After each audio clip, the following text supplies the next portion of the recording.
गणना प्रपत्र किस प्रकार से बीएलओ ऐप पर भरा जाएगा उसके बारे में बताएंगे। सबसे पहले सभी बीएलओ को अपने बीएलओ ऐप का वर्ज़न 8.74 को अपडेट करना होगा। अभी तक बीएलओ 8.73 वर्ज़न पे काम कर रहे थे। अब सभी बीएलओ को 8.74 वर्ज़न को प्ले स्टोर से अपडेट करना होगा। इस 8.74 वर्ज़न के क्या फ़ायदे हैं ये हम आगे बताएंगे।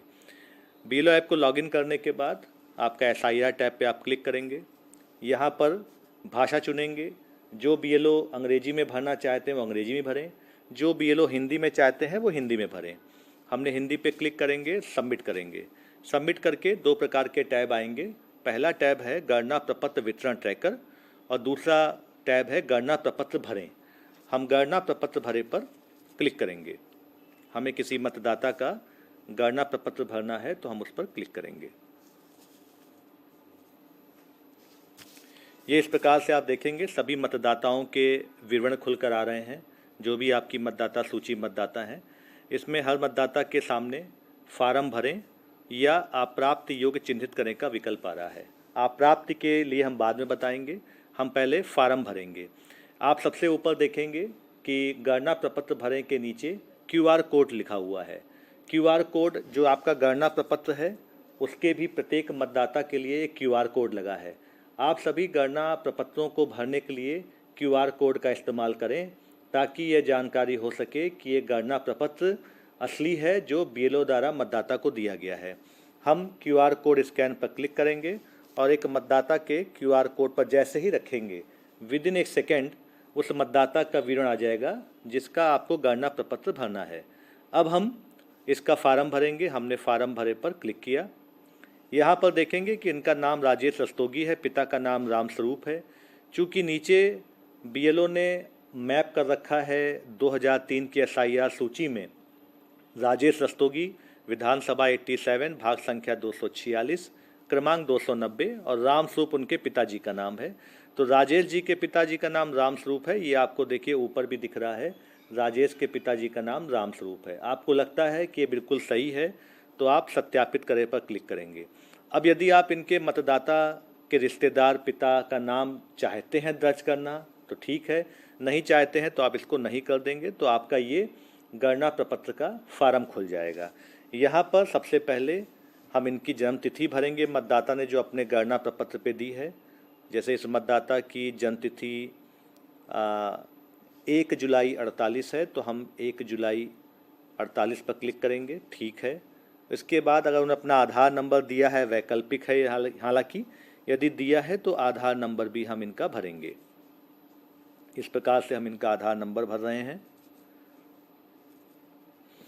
इसके बाद इनका मोबाइल नंबर, यदि मतदाता ने अपना मोबाइल नंबर दिया है तो हम मोबाइल नंबर भरेंगे।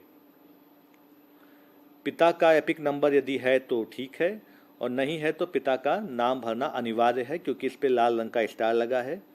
यहाँ पर इनके पिताजी का नाम हमने भरा।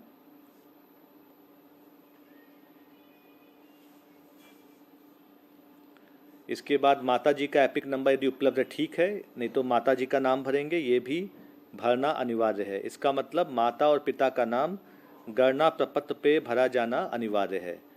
पति पत्नी का एपिक संख्या है तो ठीक है, इन्होंने अपनी पत्नी का नाम भी दिया हुआ है तो हमने इनकी पत्नी का नाम भी भर दिया।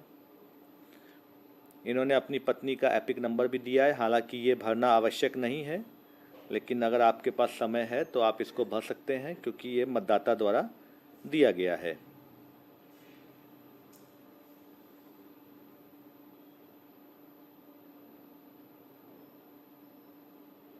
इस प्रकार से आपने इनका पत्नी का जो विवरण है वो भर दिया। अब इसके बाद हम देखेंगे कि इनका नाम 2003 की मतदाता सूची में है, सब मैच कर गया। तो अब हम इनका गणना प्रपत्र पृष्ठ 1, चूँकि पृष्ठ 2 हमारे लिए नहीं है क्योंकि पृष्ठ 2 उनके लिए है यदि किसी का गणना प्रपत्र 2 पेज में जा चुका है, लेकिन हमारे उत्तर प्रदेश में सभी गणना प्रपत्र एक ही पेज पे हैं। तो हमको पृष्ठ 1 अपलोड करने के लिए फ़ाइल चुनेंगे, फ़ोटो खींचे पर क्लिक करेंगे और उस व्यक्ति का हम इन्फॉर्मेशन फॉर्म इस प्रकार से रखेंगे और इसको मोबाइल से खींचेंगे। इसके बाद नीचे टिक मार देंगे और उसके बाद जब ये सही दिख रहा है हमको, इसको हम सेटिंग सही करके इसको हम ऊपर से राइट क्लिक से ऊपर कर देंगे, जिससे ये आपका गणना प्रपत्र अपलोड हो गया। प्रपत्र अपलोड होने के बाद हम उनकी फ़ोटो को अपलोड करेंगे। फ़ोटो अपलोड करने के लिए हम कैप्चर फ्रॉम बैक कैमरा करेंगे, बैक कैमरा पे क्लिक करेंगे और उनके फेस पर इस प्रकार से लाएंगे। जब यहाँ पे देखिए नीचे कैप्चर का ऑप्शन आ रहा है, कैप्चर पे क्लिक कर देंगे और ये मतदाता का फ़ोटो यहाँ पर आ गया। इस प्रकार से गणना प्रपत्र और उसका मतदाता का फ़ोटो आ गया। सब कुछ सही है। आप यहाँ पे जमा करें पे क्लिक करेंगे। फार्म सफलतापूर्वक सबमिट हो गया, ठीक है। अब ये फार्म यहाँ से हट गया। अभी कहाँ जाएगा? आप इसको सत्यापित करने के लिए आप यहाँ पर वापस जाएंगे, गणना प्रपत्र वितरण ट्रैकर पर क्लिक करेंगे। यहाँ पर यदि आप इस मतदाता की क्रम संख्या डालते हैं 230 नंबर, तो ये देखिए ये हरे कलर का हो गया। हरे कलर का मतलब यह है कि ये सफलतापूर्वक गणना प्रपत्र BLO द्वारा फिट कर दिया गया है।